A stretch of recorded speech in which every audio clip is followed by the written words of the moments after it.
C'est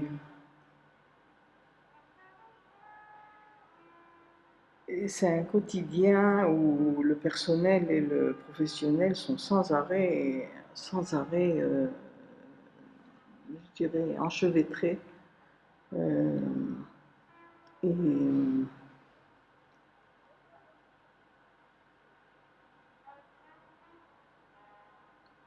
sur le plan personnel, familial, il y a l'inquiétude, surtout pour le futur. Plus tellement pour le présent, c'est-à-dire les premiers mois de la guerre, c'était... non, en fait, la première année, en fait, jusqu'à jusqu'au cessez-le-feu. Donc, ça fait quoi, je sais pas, 3 mois. Euh, il y avait une inquiétude quotidienne de savoir que tout le monde, enfin que toute la famille est ok. Après chaque alerte, on avait un petit groupe euh, de WhatsApp et puis euh,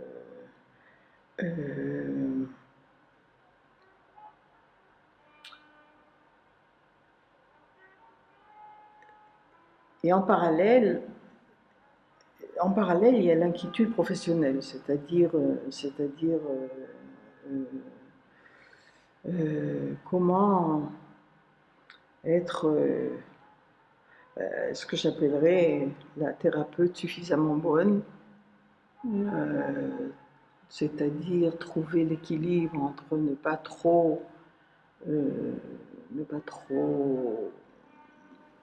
peut-être ne pas trop m'inquiéter comme un parent, comme une mère, comme une grand-mère, euh, de, des quelques familles que je suis, que j'accompagne, en fait, plus que je suis, j'accompagne depuis un mois après le 7. Euh, j'ai comme ça euh, deux familles vraiment que j'accompagne. L'une, la maman et ses deux enfants ont été pris en otage. Donc ils étaient dans un des kibbutzim. Euh, eux ils ont été pris en otage. Le père a lui aussi été pris en otage séparément. Le grand-père a été tué. Euh, et la tante et, et son mari, la tante de la maman, aussi ont été tués sur le coup. Euh, et donc, quand la maman et ses enfants ont été libérés de Gaza, mais le père était encore là-bas. Et, et donc, j'ai été appelée à, à accompagner la maman et les deux enfants, tous les deux, enfin la petite elle avait 3 ans et demi et, et le garçon avait, euh, il avait 7 ans et demi. Et, et l'autre, la seconde famille que j'accompagne aussi depuis le début, c'est une famille qui était donc aussi au kibbutz, à un autre kibbutz, mais dans le sud aussi, et dont la sœur de la maman a été tuée avec son mari en face, enfin en présence de leurs deux jumeaux qui avaient 10 mois. Et les deux jumeaux ont été trouvés dans leur lit après avoir passé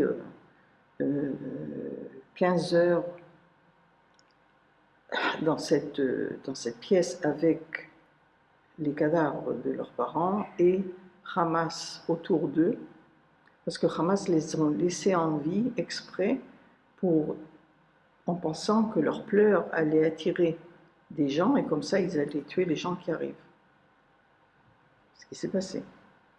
Et, euh, et, et donc l'armée israélienne donc finalement est quand même arrivée et ils ont trouvé donc ces deux bébés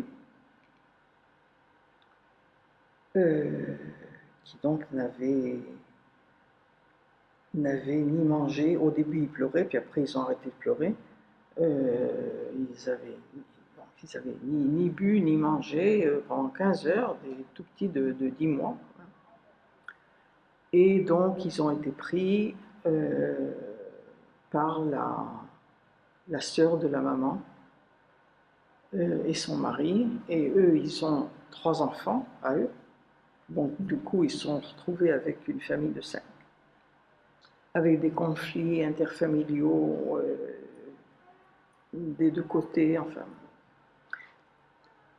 tout le monde se bat pour avoir les enfants sans vraiment comprendre quel est le meilleur intérêt des enfants. Et donc, moi, j'accompagne ces deux familles vraiment de façon... enfin, je les vois toutes les semaines. Je vais chez eux, parce que c'est trop compliqué pour eux de s'organiser et d'arriver à, à mon bureau. Et donc, c'est moi qui vais chez eux. J'ai une valise pleine de jouets dans ma voiture. Et,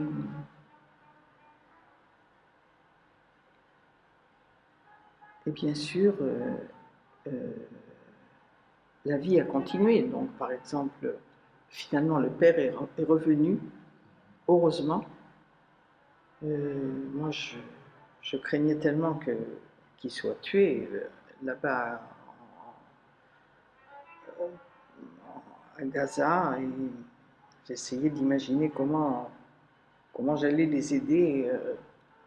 Et vraiment, j'avais peur d'écouter les nouvelles et d'entendre son nom.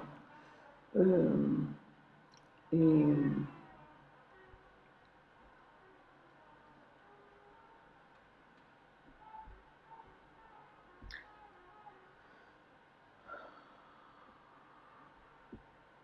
Et le personnel et le professionnel, vraiment, enfin, il faut faire un effort pour ne pas le mélanger parce que, par exemple, à un certain moment, j'ai réalisé que la maman, là, avec les 2 enfants, elle avait exactement le même âge que ma fille.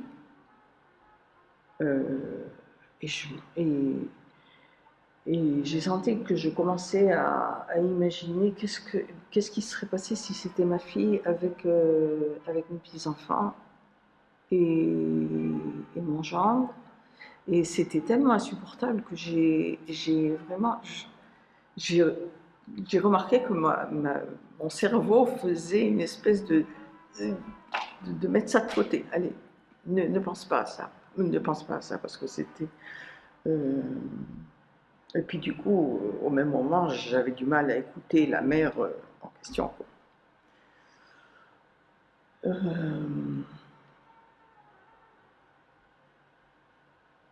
Voilà. Et puis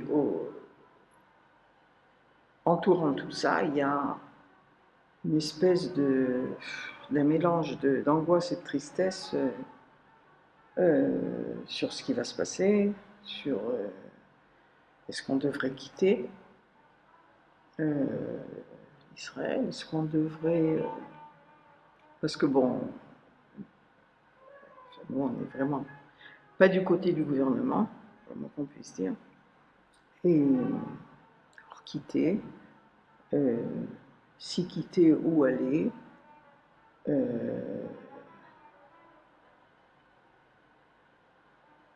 ce serait plus les enfants qui quitteraient que nous. Nous, on n'a pas l'âge maintenant de refaire une vie, quoi. Mais, et, et moi, j'ai euh,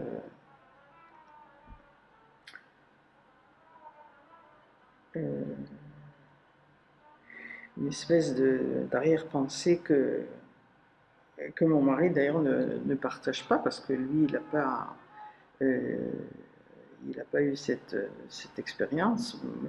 Mais moi, cette arrière-pensée il faut savoir quand fuir. Euh, la famille de ma mère n'a pas su quand fuir et elle a été exterminée. Et je me souviens même que, bon, quand j'avais 15 ans, j'avais lu tout ce que je pouvais trouver sur ce qui s'était passé pendant la guerre, la Deuxième Guerre mondiale. Et j'avais lu en l'occurrence tous les livres d'Elie Wiesel, et puis je remarquais que souvent quand j'allais comme ça, je me baladais en Europe et j'arrivais quelque part et je me disais, tiens, où est-ce qu'on se cache ici? Est-ce qu'il y a, je sais pas, des armoires, des greniers? Est-ce que je saurais où me cacher? Euh, et après, c'est devenu, mais, c'est-à-dire, autour de ce qui se passe maintenant, c'est la question de il faut savoir si c'est le moment de quitter ou pas. Euh, et ça, c'est très angoissant, je dois dire, parce que, évidemment qu'il n'y a pas de réponse. Et puis quitter, ça veut dire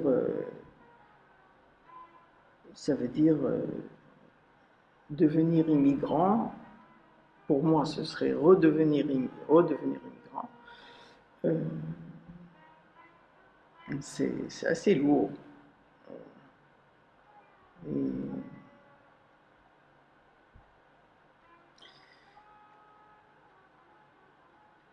en général j'arrive à faire la part des choses, c'est-à-dire, ok, il y a plusieurs plans, mais il y a des moments où tout se mélange. Et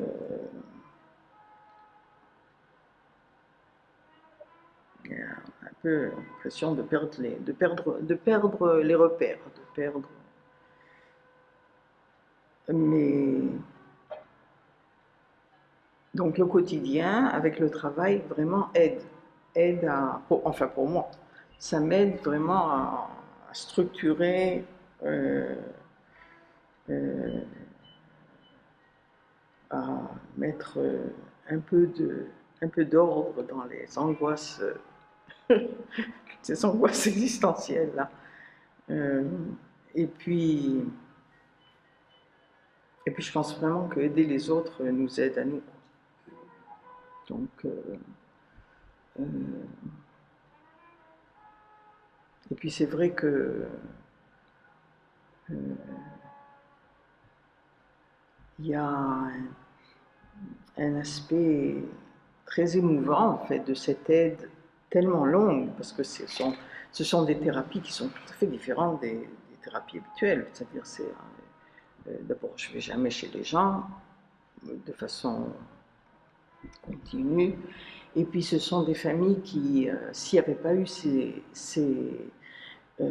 événements absolument hors de l'ordinaire, euh, ce ne sont pas des familles qui auraient eu besoin de thérapie, ce sont des familles. Et donc, dans cet accompagnement, il y a quelque chose de différent des autres, enfin, des thérapies habituelles. Et quelque chose euh, de très humain. Et puis pour les petits, je suis devenue, je crois, une, pas vraiment une grand-mère, mais enfin, quelqu'un de, quelqu'un de la famille, quoi. Ben, bien qu'il sache très bien le rôle, il sache très bien le rôle. Euh, euh, mais et en attendant, les deux jumeaux ont grandi. Ils ont maintenant 3 ans. Ils parlent. Et donc, le but maintenant de la thérapie, c'est de parler ce qui s'est passé. Et juste avant de venir, en fait, un d'eux euh, a demandé, a posé la question, où est-ce qu'elle est? Où est-ce qu'elle est, maman? Et il appelle sa tante, il l'appelle maman, mais il y a maman Ophir et il y a maman Hadar. Et c'est à chaque fois étonnant de voir des tout petits bouts d'hommes euh, regarder comme ça, avec un regard espèce d'interrogation profonde. Mais où elle est? Et tout ça, ça avait commencé à partir d'un jeu euh, qu'il avait, qu'il avait initié avec son frère jumeau. Et ils avaient pris la petite valise de docteur et ils examinaient la maman. Et, et alors je leur ai demandé, bon, mais elle va bien? Et ils m'ont dit, non, non, elle va pas bien.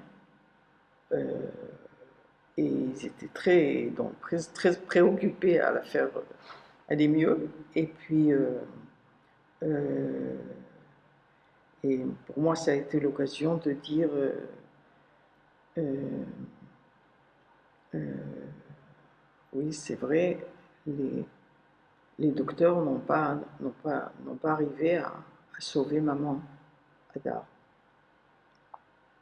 Et là, c'est là où il m'a regardé et il a dit où est-ce qu'elle est.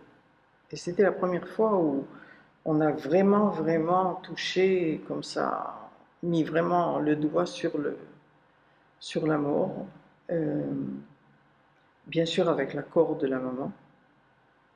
Et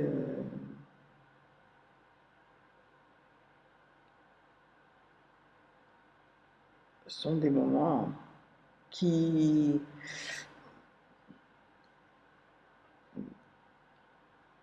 qui sont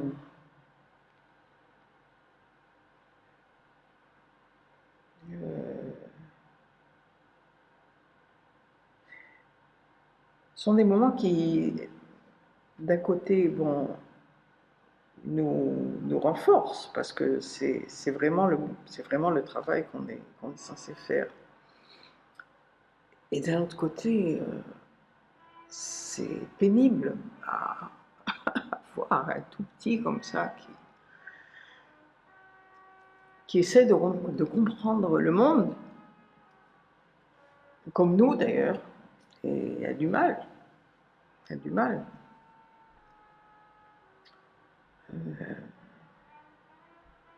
Et puis tout ça, c'était précisément pendant le mois d'octobre, donc le mois où il y a sans arrêt des commémorations. Donc, et, euh, et la maman, précisément, allait souvent à des commémorations, ce qui fait qu'elle était souvent absente de la maison, ce qui a créé une, euh, une nouvelle vague d'anxiété chez tous les enfants, enfin, donc chez les 5. Et,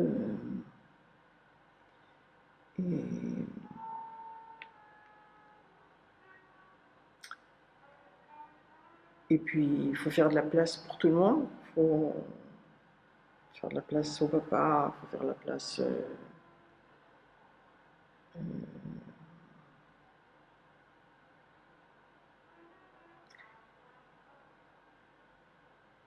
Il y a beaucoup de.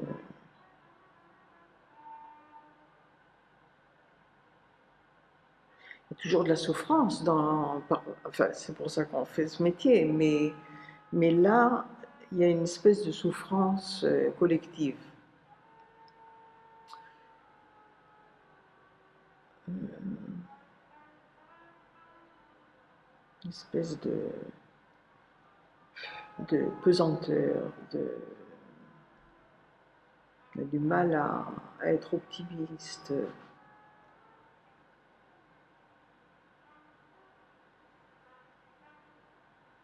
Le taux de suicide a terriblement augmenté,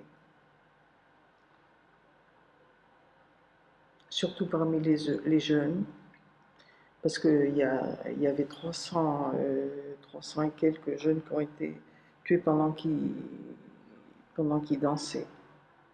Et un peu comme ce qui s'était passé au Bataclan. Et, euh, et les survivants ont vraiment du mal à s'en sortir. Parce que pour les jeunes, le monde s'écroule, quoi. C'est-à-dire plus de confiance, on ne sait plus qui croire. Euh, il y en avait beaucoup qui avaient confiance euh, qui avait confiance envers, qui même aidait les Palestiniens et qui, et du coup, maintenant on sait plus, on se méfie de tout le monde et bon, la peur devient. Et puis alors les politiciens, ils savent très bien se servir de cette peur. Ça c'est vraiment.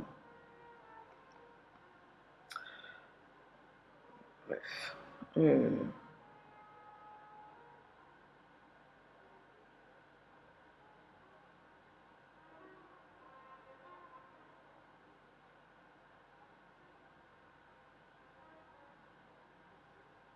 Puis nous on a, pour, pour le moment, relativement de la chance, c'est-à-dire on a été assez épargnés. Aucun de mes enfants n'était à l'armée, aucun n'a été déplacé avec la famille. Et il y a aussi comment je dirais, une hiérarchie de souffrance. Parce qu'il y en a qui ont donc subi tout ce qu'on peut subir, et puis il y en a d'autres qui en ont subi moins. Et alors il y a aussi des réactions du genre on a droit maintenant à tout parce qu'on a subi toutes les horreurs et donc il y a des comportements même qui sont assez désagréables et il faut faire avec. Et puis il faut essayer de rester empathique et sympathique. Pas toujours facile. Voilà, je ne sais pas si j'ai bien répondu à la question. Ça ne doit pas être facile. Ça ne doit pas être facile de vivre ça au quotidien. Ben, c'est-à-dire que ce qui est dur maintenant, c'est que ça n'en finit pas. Là, il parle de la possibilité, de l'éventualité que tout reprenne, au nord avec l'Iran, au sud avec Hamas. Puis alors l'Iran, ça c'était vraiment terrifiant. Ça c'était vraiment terrifiant. Euh, donc c'est ça qui est maintenant dur, c'est une espèce d'horizon qui a plein d'ombres.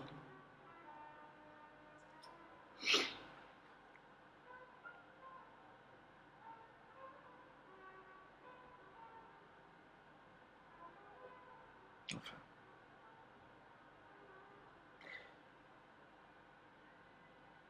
On ne peut faire que ce qu'on peut faire, quoi. C'est-à-dire, on ne peut faire que ce sur lequel on a le contrôle et qu'on peut